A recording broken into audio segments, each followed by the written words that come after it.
안녕하세요. 매일 새로운 사연을 전하는 읽어주는 사연 라디오입니다. 구독과 좋아요, 많은 공유 부탁드립니다. 오늘의 사연 시작하겠습니다. 안녕하세요. 얼마 전 다시 화려한 싱글이 된 30대 여성입니다. 다 끝난 마당이지만 문득문득 화가 끌어올라서 하소연을 하러 왔어요.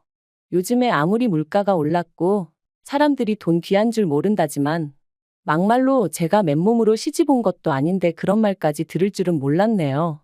게다가 어머님은 그 팔리지도 않는 하다못해 새도 안 들어오는 집 한 채 가지고 어찌나 유세를 떠시던지. 막말로 집이 팔려야 돈이지 그거 깔고 앉아 있으면 쌀이 나오나요, 떡이 나오나요.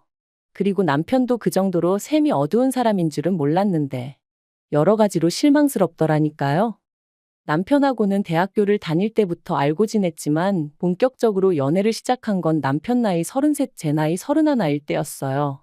언젠가 남편이 우연히 제 연락처를 알게 되었다며 잘 지냈냐, 그동안 어떻게 지냈냐 하며 연락을 해온 게 계기가 되어 이후로 이따금씩 만나 밥도 먹고 차도 마시고 그렇게 지내다 서로 정이라도 든 것인지 누가 먼저 사귀자는 말은 없었음에도 불구하고 그 이듬해 연인 사이가 되어 있었죠. 그리고 이후로 진지한 만남을 이어갔는데 그러는 사이 어느 다른 연인들과 달리 저희는 작은 말다툼조차 한번 해본 적이 없습니다. 그래서 당장에 결혼해야겠다는 생각은 없었지만 그래도 결혼을 하게 된다면 꼭 이 사람이랑 해야겠다 싶었을 정도였네요. 아무튼 그러다 남편 쪽 집안어른들께서 결혼 생각이 있으면 하루라도 빨리 식을 올려라. 할머님이 돌아가시기 전에 손자 장가가는 모습을 보신다면 얼마나 좋아하시겠냐 뭐 그런 말씀을 하셨고 저희도 딱히 결혼을 당장 하지 말아야 할 이유 같은 건 없었기에 자의반타의반으로 부부의 연을 맺기로 하였죠. 결혼 당시 남편은 모아둔 돈이 많이 없었어요. 졸업 이후로 행정고시니 뭐니 이런저런 시험 준비로 6년이란 세월을 흘려보냈고 이후로 중견기업에 들어가긴 했지만 남들보다 조금 늦은 시작이었기에 돈을 모을 새가 없었다대요. 그나마 한 2천 정도 모였을 땐 출퇴근의 고충을 이유로 자동차를 샀고요. 그러니 엄밀히 따져보면 모아둔 돈은커녕 오히려 학자금 대출에 차 할부까지 빚만 지고 있는 상황이었습니다. 반면에 저는 아주 이름난 대기업은 아니었어도 교수님 추천으로 내실 튼튼한 중소기업에 입사했고 이후로 10년 가까운 직장 생활 동안 1억 3천 정도의 현금을 모아둔 상황이었어요. 제 명의로 된 차도 한 대 있었고요. 그래서 결혼 이야기가 나왔을 당시 남편은 시부모님께 손을 벌려야만 했지만 저는 그럴 필요가 없었죠. 그런데 이런 상황이 저는 지금도 이해가 잘 되지 않습니다만 남편이나 어머님에게는 불편했던 모양이에요. 특히나 어머님은 제가 돈이 있고 없고를 떠나서 아무리 그래도 그렇지 친정부모라는 사람들이 어떻게 딸을 몸만 덜렁 시집을 보내려 드냐며 몇 번이나 남편에게 따로 연락을 하셔서는 불평을 하셨던 모양이돼요. 그리고 의도치 않게 그 사실을 알게 된 저로서는 전후 사정을 떠나 그런 어머님이 불편하게만 느껴졌죠. 게다가 그런 제 속내와는 상관없이 남편은 남편대로 자기가 저보다 벌어놓은 돈이 적다는 게 마음에 걸린다며 청첩장까지 나오고 신혼집 전세계약까지 다 마친 마당에 뜬금없이 차라리 시댁에 들어가 살면 어떻겠냐는 말도 안 되는 소리를 하더라고요. 시부모님은 2층으로 된 단독주택에서 거주하고 계셨고 그중 2층은 원래 세를 줄 생각이셨다고 했어요. 하지만 어째서인지 집 보러 오는 개미 새끼 한 마리가 없다며 그냥 그대로 비워두고 계신 상황이셨죠. 그리고 남편은 우리가 그 2층에 들어가 살면 안 되냐고 저를 설득하려 들었습니다. 생판 남의 집 전세살이 하는 것보단 그래도 시부모님 집이 편하지 않겠냐면서요.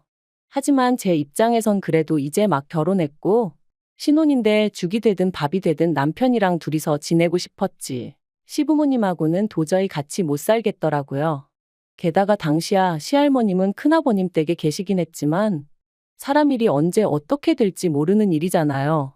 제가 너무 많이 생각을 한 건지는 모르겠지만 까딱하다가 시할머님까지 같이 살게라도 되면 그걸 제 스스로 감당할 수 있을까 싶고 그래서 남편더러 싫다고 몇 번을 물어도 내 마음은 안 바뀐다 했어요. 반지하에 살아도 우리 둘이 살고 싶다고요. 그랬더니 남편도 알겠다고 했고 그래서 그렇게 그 얘기는 끝났다고 생각했죠. 하지만 문제는 생각지 못한 곳에서 다시 불거졌습니다. 저희가 바로 층간소음에 시달리게 된 거죠. 저희가 이사를 오던 당시만 하더라도 윗집엔 노부부만이 살고 있다고 했는데 어찌 된 일인지 언젠가부터 새벽까지 누군가 쿵쿵쿵쿵 뛰어다니는 소리가 들리는 거예요. 저나 남편이나 회사까지는 1시간은 좋게 걸리다 보니 아침에 못해도 6시 반에는 일어나야 하는데 새벽마다 들려오는 소음 때문에 제대로 잠을 이룰 수가 없었습니다. 그리고 결국 견디다 못한 저희가 먼저 과일에 슬리퍼까지 사들고 윗집에 인사를 갔는데 오히려 저희한테 하소연을 하더라고요. 그리고 알게 된 게 저희 윗집은 또 그 윗집이랑 층간소음으로 갈등을 겪고 있었던 거죠. 제가 지금 층간소음 이야기를 하자는 건 아니지만요. 하다 보면 한도 끝도 없을 것 같고요. 아무튼 상황이 그렇다 보니 신혼집에 들어온 지 3달 만에 이렇게 살다간 정말 내가 미쳐버릴지도 모르겠다는 생각이 들었어요. 그래서 남편에게 도저히 안 되겠다고 이사 가자 하니까 남편이 다시 한번 시댁 이야기를 꺼내더라고요. 아닌 게 아니라 지금 이 집도 구할 때 발품, 손품, 눈품을 몇 주나 팔아 가까스로 찾아냈던 건데 지금 당장 어디로 갈 수 있겠냐면서 말이죠.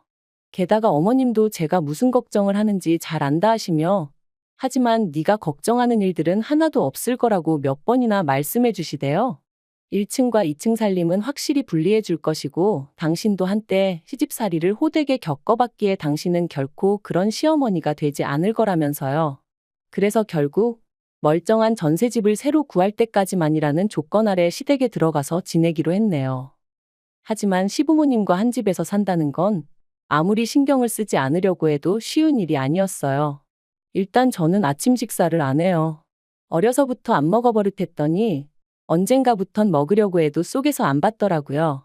그런데 어머님께서는 새벽 4시에 일어나 그때부터 아침 식사를 준비하기 시작하셨습니다. 아버님이 그때그때 갓 지은 밥이 아니면 식사를 안 하신다며 당신은 평생 그렇게 해오셨다나요. 그런데 이런 이야기를 들을 때도 솔직히 신경은 쓰였지만 그래도 걱정까지는 안 했어요. 왜냐하면 어머님이 해주신 약속이 있었으니까요. 그런데 이사 온 지 열흘째 되던 날이었습니다.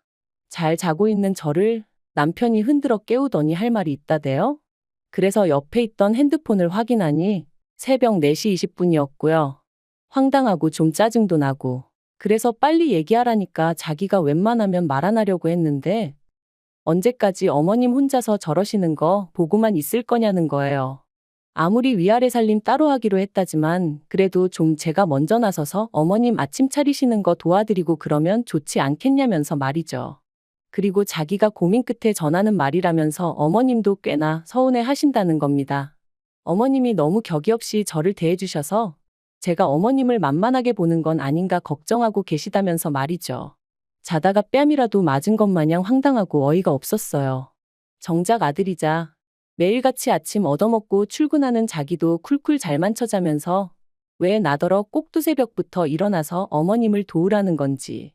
그래서 제가 남편더러 그렇게 어머님이 안쓰러우면 직접 가서 도와드리지 그러냐니까 저더러 자기 말뜻을 이해를 못한다며 버럭 짜증을 내더라고요. 모든 시어머니들은 며느리랑 같이 아침을 차리는 그런 로망이 있다나 어쩐다나요? 그리고 남편 입장에서도 그런 모습을 보면 너무 기분이 좋을 것 같다면서요. 이건 뭐 말 같아야 상대를 해주던지 말던지 싶대요. 그래서 시어머니나 남편들은 그럴지 몰라도 며느리들한테는 그런 로망은 없다 했습니다. 그러니까 이번엔 자기 체면이 어떻고 그러는데 제가 남편더러 헛소리 할 거면 잠이나 자라며 그냥 다시 자버렸네요. 그리고 이후로도 이와 비슷한 일들이 몇 번이나 있었어요. 어머님 아버님은 아무 말씀도 안 하시는데 남편이 먼저 나서서는 저한테 가서 이것 좀 도와드려라 저것 좀 해드려라. 자기는 퇴근하고 와서 침대에 누워 쉬면서 저더러는 내려가서 어머님 아버님 말동무를 해드려라.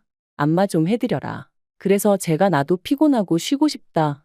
나한테 이래라 저래라 하지 마라. 이런 왈가왈부가 몇 번 이어지다 보니 결국 아닌 게 아니라 연애 때도 안 하던 말다툼을 하게 되대요. 그리고 그럴 때마다 그래도 바로 아래층에 시부모님이 계셨던 만큼 나름대로 조심조심 다퉜는데 결국 하루는 어머님이 위층으로 쫓아 올라오셨어요. 그리고는 하시는 말씀이 갈데없다고 사정사정하길래 들어오라 해줬더니 위아래도 모르고 아주 멋대로라며 소리를 치시는 거예요.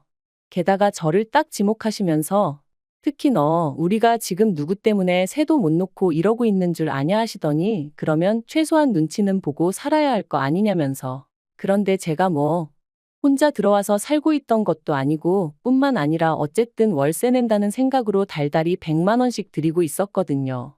그러니 어찌나 억울하던지요. 하지만 그게 다가 아니었습니다. 어머님께선 말이 나왔으니 하는 말이라 하시면서 옆에서 지켜보니 제가 남편을 너무 무시한다는 거예요. 남편이 한마디 하면 져주는 법이 없다면서 말이죠. 그러면서 네가 무슨 자격으로 내 아들을 무시하니 그러는데. 황당하고 기가 차서 말도 안 나오더라고요. 그러자 어머님은 제가 할 말이 없어 말을 못한다고 생각하신 건지 아니면 작정이라도 하셨던 건지 처음부터 빈손으로 시집 오는 게 마음에 안 들었답니다. 그래놓고 이제 자기 아들까지 제 입맛대로 하려 든다면서 괘씸해 죽겠다는데 정말 어이가 없었죠. 그래서 제가 어머님한테 제가 왜 빈손으로 시집 왔냐 따졌습니다. 남편이야말로 모아놓은 돈 한 푼 없어서 어머님 아버님이 5천해 주신 거지만 저는 제가 모은 돈만 1억이 넘게 있었고 그 돈 없었으면 처음에 신혼집도 못 구했다. 저도 그간 억울했던 것들을 다 털어놓았죠. 그러니까 어머님 말씀이 어차피 어머님 아버님 당신들 다 죽고 나면 이 집은 남편 것이 될 테니 저희 남편이 집을 해온 거나 마찬가지라며 이 집이 얼마짜린 줄 아냐고 이 집값을 생각하면 제 돈 1억 어쩌고 그건 어디 비빌 것도 못 된다는데 어떻게 계산을 그런 식으로 하시나 싶은 게 너무 웃기더라고요. 막말로 그럼 저희 친정부모님도 언젠가 돌아가실 텐데 그럼 두 분 재산을 제가 다 들고 시집 온 게 되냔 말이죠. 그러면 이건 뭐 양가 재산 비교하자는 얘기밖에 안 되는데 그거야말로 해볼 필요도 없었어요. 저희 친정 사정이 월등히 나았으니까요. 그래서 어머님더러 말도 안 되는 억지 좀 쓰지 마시라 하니까 저더러 이제 말하는 싸가지가 있네 없네. 그리고는 당신은 시할머님께서 무슨 말을 하셔도 한번 따져본 적 없다고 그게 설령 잘못된 말일지라도 할머님 말씀이니 무조건 복종하셨다나요? 그런데 저는 당신하고는 아주 근본이 다르다며 더는 가만히 두고 보실 수가 없으시답니다. 그리고는 저더러 각오해라. 이 집에 들어와서 살게 된 걸 아주 뼛속까지 후회하게 해줄 거다 그러시는데 어떤 정신 나간 며느리가 어머님한테 그런 소리까지 듣고도 이 집에 있겠다고 하겠어요? 그래서 제가 어머님이 그렇게까지 말씀하시는데 무서워서 여기 있겠냐? 나가겠다 했습니다. 막말로 제가 친정이 없는 것도 아니고 돈이 없는 것도 아닌데 제가 나가야지 더는 못 있겠다 그랬죠. 그러자 이제껏 입 딱 다물고 있던 남편이 기껏 한다는 소리가 너는 그냥 죄송합니다 한마디 하면 끝날 걸 왜 이렇게 일을 키우냐면서 어머님이 틀린 말씀을 하신 것도 아니고 솔직히 지금 우리가 어머님 댁에 신세지고 있는 건 맞지 않냐며 그럼 그냥 나 죽었소 있으면 된다나요? 그리고 그렇게 억울하면 제 1억을 어머님한테 전세보증금처럼 드리라며 그럼 어머님도 더는 저희한테 얹혀산이었저니 말씀 못하실 거 아니냐는데 그리고 어머님도 옆에서 마치 기다렸다는 듯이 당신 아들이 맞는 말만 한다며 남편 말대로 1억을 내놓으라셨습니다. 나중에 저희 분가할 때 주시겠다면서 말이죠. 그런데 어째서인지 소름이 쫙 끼치대요. 왜인지 어머님하고 남편이 뭐랄까 제 1억을 어떻게든 가져가려고 짠 것 같은 느낌이 들었으니까요.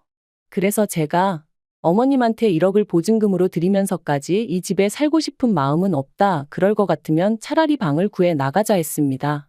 그리고는 남편에게 반지하도 옥탑방도 상관없다. 우리 형편에 맞게 살자 했거든요. 그랬더니 남편이 자기가 왜 그런 힘든 상황을 또 겪어야 하냐는 거예요. 자기는 여기 사는데 아무 불만 없다면서 말이죠. 이건 정말이지 자칫하다가 눈 뜨고 코 베이게 생겼더라니까요. 저는 죽어도 못 준다 버텼고 어머님은 지 남편 말 알기를 뭐같이 안다며 화를 내셨고 남편은 남편대로 저더러 일을 복잡하게 만든다고 짜증이었으니 그리고 이 모든 게 어쩐지 제 앞날을 고스란히 보여주는 느낌이었습니다. 그래서 남편더러 이럴 것 같으면 그냥 따로따로 살면 되겠네 해버렸어요. 이혼하자는 말은 아니었고 홧김에 내지른 거긴 했지만요. 그런데 남편은 이혼하잔 소리로 들은 건지 그러면 제가 갈라서 자고 한 거니 위자료를 내놓으랍니다. 아니 결혼 생활을 반년도 안 했는데 막말로 부부가 살다 보면 싸울 수도 있고 어머님하고 며느리가 부딪힐 수도 있는 건데 무슨 위자료를 내놓으라는 건지 황당하기 짝이 없더라고요. 그리고 그게 남편의 속내라는 생각이 드니 더는 이 결혼 생활을 이어가는 게 의미가 있나 싶은 지경이었습니다. 차라리 저더러 무슨 말을 그렇게 하냐? 하고 화를 냈으면 제가 아차 싶었을지도 모르는데 말이죠. 아무튼 저도 화가 났고 배신감까지 들어서 위자료 같은 소리 한다고 그냥 이대로 다 끝장을 보자 했어요. 그리곤 소리를 질러대니 어머님이 기절할 듯 놀라시며 아래층으로 내려가셨고 저는 저대로 짐 챙겨서 그 길로 친정으로 올라왔습니다. 저희는 그렇게 이혼했어요. 이혼이라고 표현은 했지만 혼인신고를 한 적도 없으니 일이 너무나 빠르게 해결되었죠. 사실 제가 제 짐을 싸서 올라가고 일주일이 지나도록 시댁으로 돌아오지 않으니 그제서야 남편도 시부모님도 뭔가 잘못됐다 생각했던 모양이었습니다. 남편이 아버님하고 같이 저희 친정에 찾아왔으니까요. 그런데 그 두 사람에게 저희 친정아버지께서 남남이다 생각하고 살라고 그 집구석에 우리 딸 다시 못 보낸다 하셨다대요. 그리고 아버님은 그래도 며느리가 참는 게 도리 아니냐. 내 마누라도 일평생 그렇게 살았고 그러니 당연히 새아가한테도 그런 걸 기대했을 거다 뭐. 그런 식으로 나름대로 변명을 하셨던 거죠. 하지만 그런 말이 저희 친정아버지한테 통할 리가 없었어요. 저희 친정아버지는 친정어머니가 시어머니인 할머니나 시누인 고모들에게 시달릴까봐 늘 친정어머니를 제일로 챙기셨던 분이셨으니까요. 그리고 아니나 다를까 친정아버지께서 저희 아버님더러 안 사도니 할 말도 못하고 하녀처럼 살았건 말았건 그건 내 알 바 아니다. 하지만 내 딸을 그렇게 살게 할 생각은 없다. 그러니 찾아오지 말라 하며 돌려보내셨답니다. 남편한테도 가진 거 쥐뿔도 없는 자식이 내 딸은 목숨만큼 사랑한대서 믿고 보냈더니 실망이다 하셨다네요. 마음 같아선 더한 소리도 하고 싶었지만 그래도 꾹 눌러 참으셨다면서 말이죠. 정말이지 누구 말대로 애라도 생겼으면 일이 훨씬 복잡해질 뻔했다 싶고 지금은 어떤 의미로는 그 층간소음 유발자에게 감사한 마음까지 들어요. 덕분에 그나마 일찍 남편도 그렇고 어머님의 본색을 알아차릴 수 있었으니까요. 아무튼 친정아버지는 물론이고 친정어머니까지 나서서 저더러 기죽지 마라 아니다 싶을 때 딱 돌아설 줄 아는 것도 용기고 대단한 거라며 저를 응원해 주신 덕분에 저는 지금 다시 예전처럼 제 인생을 즐기며 사랑하고 있습니다. 앞으로도 더 행복하게 잘 살게요. 긴 이야기 들어주셔서 감사합니다. 오늘의 사연은 여기까지입니다. 구독과 좋아요, 알람 설정해주시면 앞으로 더 좋은 사연으로 찾아오겠습니다. 감사합니다.